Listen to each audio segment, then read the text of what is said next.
So characterization by proxy. And Anita, this is my current theory about the Lestat thing, actually. And I hadn't thought about it until this discussion. Sometimes pairing a character with another character, like an accomplice, can impact reader perception.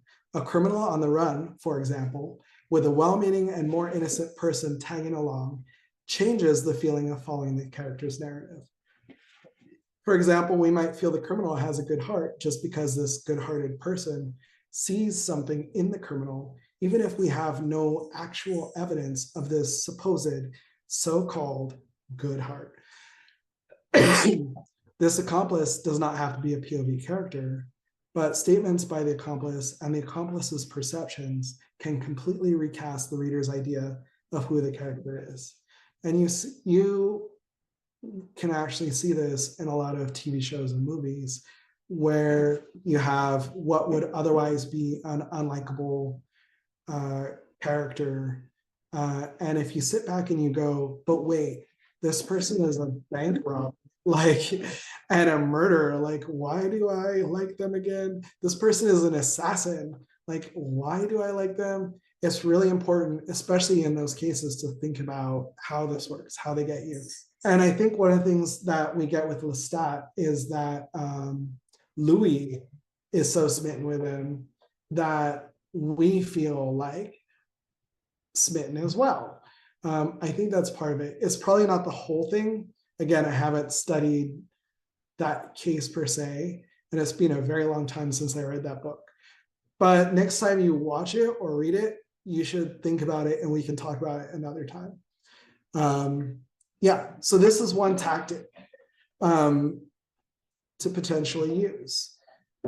The way that people see a character, it doesn't even have to be an accomplice. It could be a throwaway passerby. It could be a coworker in the story. It could be so many people. But because that person sees something in the character, you sometimes don't have to go through the work of infusing that character with goodness or with whatever qualities, because the other person feels that way. And it's really works. Whoa. The Fisher Queen by Alyssa Wong. My mother was a fish.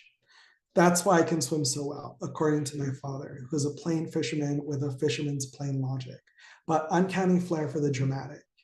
And while it's true that I can cut through the water like a minnow or a hand dipped over the edge of a speedboat, I personally think it's because no one can grow up along the Mekong without learning two things: how to swim and how to avoid the mermaids. So when we talk about paying attention, read something for pleasure, but then go back and analyze, figure out how it's working. Look at these first two lines. The first line is, my mother was a fish. So this is an interesting way to approach character in the first place.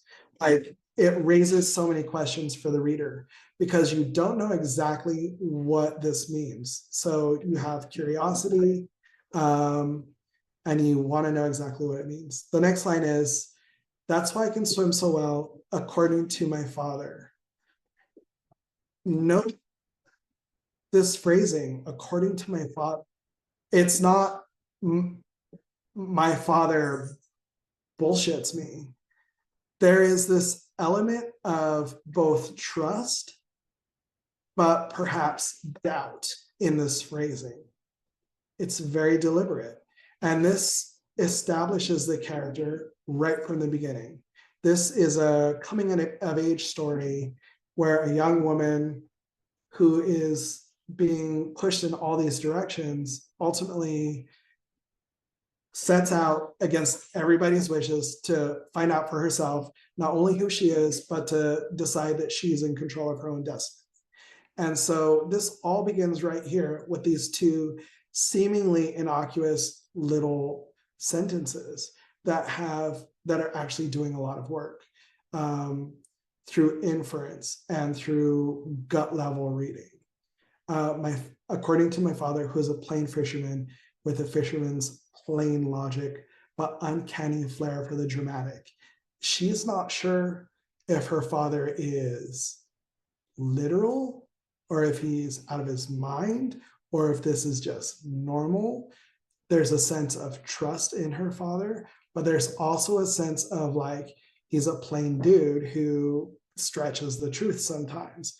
But I don't know what this means in terms of my mother was a fish. I don't know who I am. 2 sentences doing way more work than you might think at first glance.